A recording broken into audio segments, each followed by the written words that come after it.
Truthfully, I'm just not sure if there's any demand for this year's Forbidden Door pay-per-view, and last night's episode of AEW Dynamite, well, it kinda proved that to me. Welcome to Allison Analysis, the show where we rate wrestling shows using only emojis. Before we get started, please like and also leave a comment down below. I want to hear your thoughts on last night's episode of AEW Dynamite. We kick things off with MJF versus Roosh, and these two men, they went to war. MJF has been away for nearly 6 months, and you almost couldn't tell. I mean, these guys kicked off Dynamite in a money way. They deserve my money, they can take my money. This is how you kick off a show. But then for Forbidden Door, Hechicero versus MJF got announced, and truthfully, yes, I know with, a select hardcore portion of AEW fans, Hechicero is massively over, but I just don't really care about this match. It just doesn't feel important to me. In fact, I'm just not sure if there's any demand this year for Forbidden Door, and that really hurts me to say because I've loved the show the past 2 years. But the fact is, AEW have taken most of New Japan's top stars, right? One of their own stars, Jon Moxley, is the main New Japan Pro Wrestling champion. I'm just not sure if there's a demand for it now. The match I'm the most excited for on the pay-per-view, on the Forbidden Door pay-per-view, is an AEW versus AEW match, Swerve versus Ospreay. And I'm also pumped up for Bryan Danielson versus Shingo Takagi, but there's no storyline there. It's just a, tournament match, which makes sense, it's fine, but you're not going to sell a pay-per-view with that, right? They really just haven't taken advantage of the Forbidden Door this year. They've got multiple promotions involved, they have Stardom involved, and Tony Storm and Mina has been built brilliantly as well, which we'll get into later on. But for the most part, these Forbidden Door storylines this year just don't really seem to matter. But something that does matter is Mark Briscoe's promos backstage, and once again he gets a subtle round of applause for his ahead of the 8-man tag team match last night. But then Will Ospreay and Swerve Strickland, they both came out to the ring for their face-to-face, and this was the intensity which this feud desperately needed, and it absolutely delivered.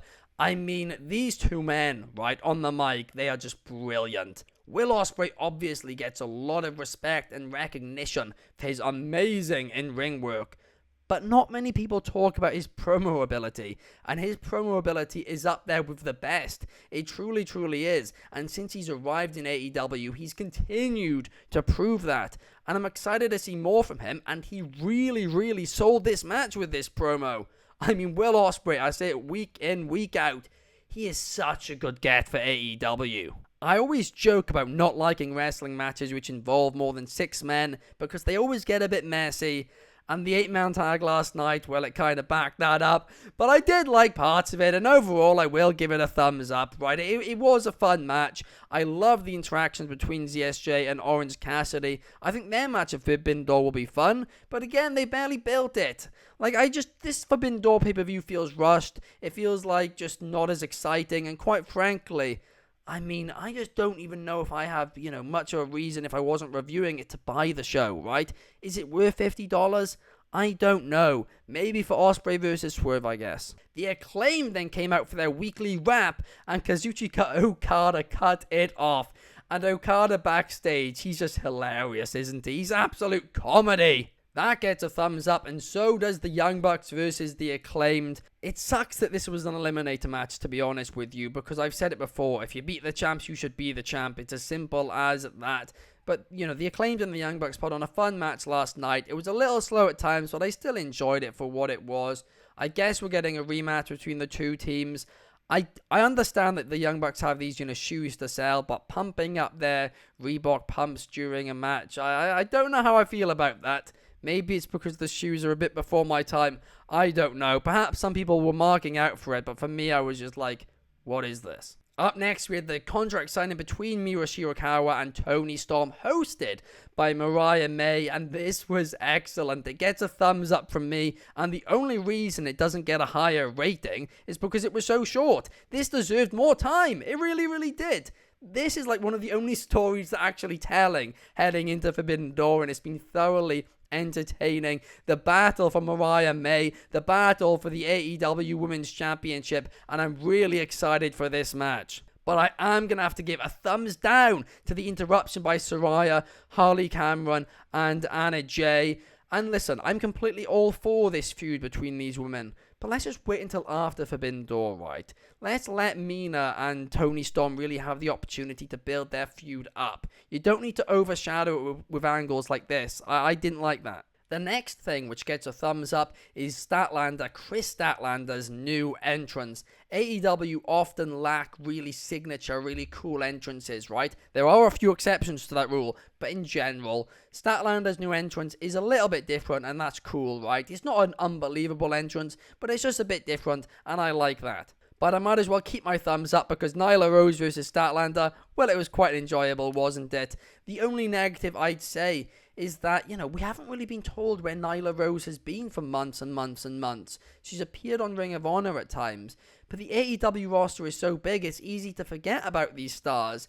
And yeah, it kind of, gives fans no reason to care about this match, to be brutally honest. Up next, we had Daniel Garcia versus Rhett Titus. And I understand that Titus is a former ROH TV champion, but I truthfully don't care, right? And neither do most of the audience watching, because most of the audience aren't, big Ring of Honor fans. They just aren't. They're not familiar with this Rhett Titus guy. They haven't seen him on Dynamite before. He comes on their screen, and let's be real about it. To them, he's just another jobber. That's what he is, and Daniel Garcia defeats yet another jobber. I don't understand why we're giving Daniel Garcia people to just squash. I don't get it at all. The entire point of squash matches is to make dominant heels or just dominant people look strong, right? Daniel Garcia is meant to be the underdog. He's meant to be an underdog babyface. It makes no sense for him to be squashing people week in and week out on Dynamite. It's a waste of 5 minutes or whatever it is, the segment, the entrances, all of that. It's a complete waste of time. It makes no sense, and I don't like it. I don't get it at all. I really don't get the mentality here. If anybody has any idea, please leave it in the comments below, because I feel like I must be going crazy. Like, it just makes no sense to me. None. But something which did make a lot of sense to me was Pac versus Claudio being the main event. The first match in the men's Owen Hart tournament. And these two, well, they delivered. They can take a round of applause off me. Now, I know not everybody is a fan of roll-up finishes, but when done right, I love them, and this was done right. Pac advances to the next round, and I'm all for that. I thoroughly enjoyed this being in the main event. Overall, this episode of AEW Dynamite started well and it ended well, but the middle of it was just a lot of, I don't want to say nothing, because a lot of it was, fairly good, but it was just nothing special, nothing of note. So overall, I'll say the episode was, good. I'll give it a thumbs up. Overall, it's just one of those things where, the middle of it just did not feel noteworthy this week. But thank you for watching this video. If you did get to this part, please leave a thumbs up. And also, I apologize for my speech issues playing up a little bit today. If you guys don't know, I'm autistic. And yeah, sometimes, like today, they play up a little bit more than other days. But hopefully it wasn't too noticeable. And I will see you guys on Saturday to talk a little bit about Friday Night SmackDown. I'll see you then. Peace.